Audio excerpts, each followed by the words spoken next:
Hello, and thank you for joining us here at Alpha News. We're in downtown Anoka talking to former state representative Jim Abeler, who is now seeking the state's Senate seat in District 35. Abeler ran against party-endorsed candidate Andy Aplikowski, but still won the Republican primary last week.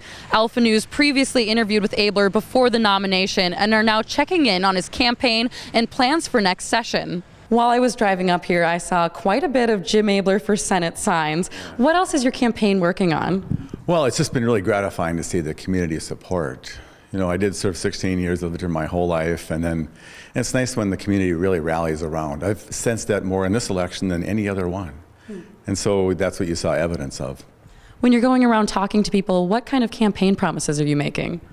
Actually, just simple ones. Work hard, do my best, and always tell the truth. The people know I'm committed to working with people and getting things done. They know I have a strong beliefs on life and family values, and they know I believe in them as individuals. They know I think the government's useful, but not like the answer to everything. And so they already know that, and they know that that's important to me. I saw a piece you wrote talking about Minnesota health insurance. Is there something you hope to address this coming session with it?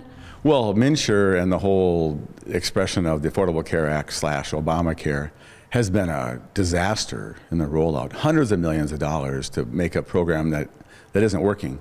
I told them back when they were doing it, you need to do it differently, but it's built on a house of sand, and or even a house of cards, which is even more flimsy.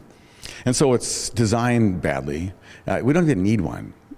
In Minnesota, you have things called insurance agents. They could have done all this. So they could have simply found some way to give these little grants away, which, by the way, may not even be sustainable. I believe at the forum we did address the issue of the bonding or the state surplus.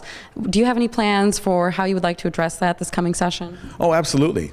The middle class is it's disappearing, which is bad news for you and all your friends because they want to, be part of that. And so, how do we find ways to support that, and how do we find ways to keep government off your back? Certainly we should pay some money for roads, and I think it's time that some general fund could look after some of the roads. And I think that we need to find ways to support the middle class and focus on that group, and there's ways beyond the scope of this interview. And then also we need to keep looking for efficiencies and ways to make our spending more effective and efficient. The human services budget, which is where I spend a lot of my time, is a very big budget. There's lots of room in there to reorganize, even if you don't mind the programs we're doing. Some programs we shouldn't even be doing because they don't make any sense. They're not even the role of what government should be doing. And some make a lot of sense on humanitarian levels. And so if we look at that in a careful way, we can actually save even more money to put more money into roads or actually send it back to the people who paid. Without a gas tax? Without a gas tax. And is there anything else that you want voters to know about you before we come up to, what is it, February 9th, correct? Yeah. Well, their vote matters. It's very important. People think, oh, just one vote. Well, sometimes elections turn on 1 or 10 votes. So please get out. Government is us. And it's best when the people show up and become part of it. By the way, you can vote early. You can go to the city hall or the courthouse today and vote during business hours, which is kind of handy. It's going to be a one-dot election, so there won't be any lines. So take advantage of the warm day and no lines and go there. Otherwise, for sure, go to your regular polling place on February 9th. And as I said, I make 3 promises to people. Work hard, do my best, and always tell the truth.